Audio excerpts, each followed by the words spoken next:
You and I, we all take medicine sometimes. But how are medicine or drugs kept safe? Do we just run a clinical trial once and is then the drug safe forever? Well, it turns out that drugs, even when they go to production, need to be actively monitored in a process called pharmacovigilance.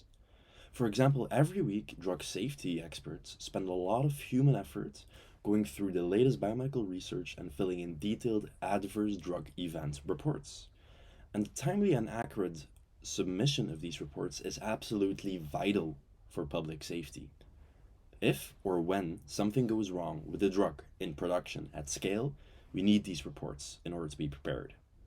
But there is a huge problem with this, and that is that the biomedical research is accelerating and drug safety research needs to keep up. Over the last decades, the amount of biomedical peer reviewed papers published per year has just kept increasing. The amount of drug safety reports submitted per year has increased as well, but nearly not at the same rate as the biomedical literature. And this gap really symbolizes a huge problem. If we're not able to report on all the recent papers, we might not be prepared when we really need it. So we asked ourselves the question, can we improve this system of drug safety research? Can large language models improve public drug safety? My name is Kyle Doosterlink. This was a collaboration between Ghent University, the Parexel AI Labs, and Stanford University. And in our latest research, we find that yes, these models can improve public drug safety. Now, they're not as smart as experts yet, but they can efficiently deliver value today. So in this work, we first built the largest data set for drug safety monitoring.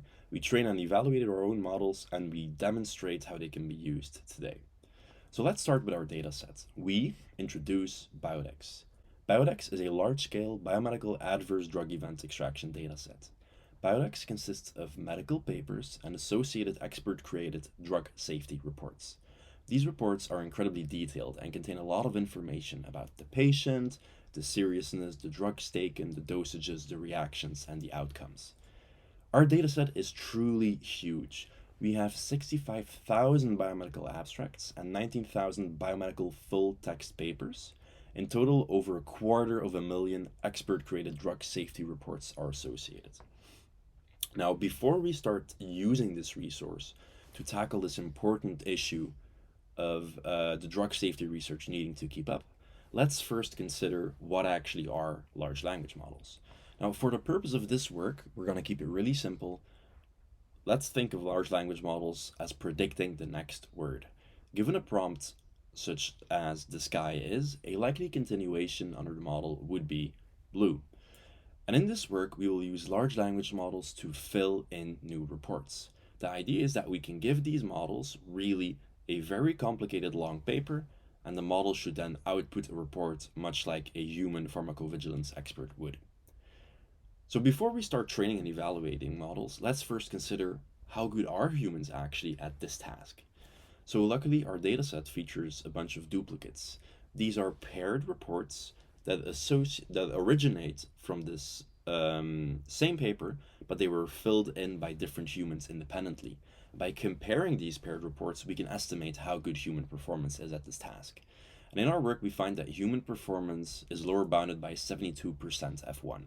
So if you're not familiar with the F1 score, it's a trade-off between how precise the human predictions are and how sensitive or exhaustive they are, on the other hand.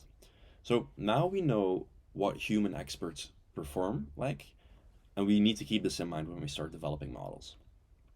All right, let's get into the models. So let's maybe start with a model that you yourself have interacted with, GPT or ChatGPT.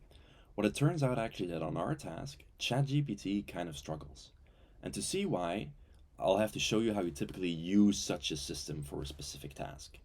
GPT is a static model, meaning that we can't change it. We can only change how we interact with it. So to get it to do our task, we have to give it some instructions. We have to give it some demonstrations of paper and report pairs. Then we give the new paper and we hope that the new report comes out. But there is a huge problem here, and that is that these papers on average are 11 pages of text long.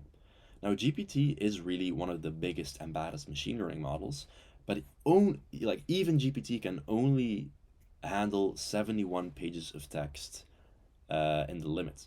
And this really means that we're very restrained in how many demonstrations we can give the model. So really GPT can only learn a limited amount of information about this task. And this results in a mediocre performance of 50% F1. If you compare this with the human performance, this is 22% short. So we're not happy with this. But can we do better? Well, in our work, we find that yes, we can. Specialized models perform better. So we take a smaller language model, here the FLAN-T5 model, and we train it across thousands of paper and report pairs. We're able to do this because this is a smaller model that we can run on our local cluster. Um, and this results in a much better performance because the model is able to learn much more about the task. This results here in a 62% F1 score. So that's already 12% better than GPT, while also being open source and cheaper to run. But it's still 10% behind human performance. So where does that leave us? Well, maybe the models are not expert level yet, but they can definitely deliver value today. So to see how, let's consider a typical pipeline for pharmacovigilance or drug safety reporting. Typically, you have some incoming papers, and because humans cannot look at all the papers, they first have to triage or prioritize. And the important papers get extra attention, and reports are made for those. And in this talk, we talked just about having the language model, take in a paper and fill in the report. But we can also use the models we developed to triage or prioritize to help guide human effort and to make human expert workers more efficient. So we run a bunch of experiments across different reactions and different drugs, and we compare our model with a baseline that is typically used in industry today for triaging. And we find that our model consistently outperforms the baseline at prioritizing effort. So we really believe that this could be deployed alongside human experts in order to guide their decision making and guide their reporting process. So in this talk, we ask ourselves the question, can large language models help improve public drug safety? We introduced Biodex, the largest dataset for biomedical adverse drug event extraction. We trained and evaluated our own model, and we demonstrated that they can be used today to speed up human effort. We're really excited about pushing this even further. We believe that a couple of works down the line, when these models inevitably get better, there could really be a future where whenever you or I take a medicine, part of our security, part of our safety is actively being monitored by these systems at scale. Thank you. All our data is open source. All our code is open source. You can find the link to the GitHub, or you can find the link to the paper. Thank you very much.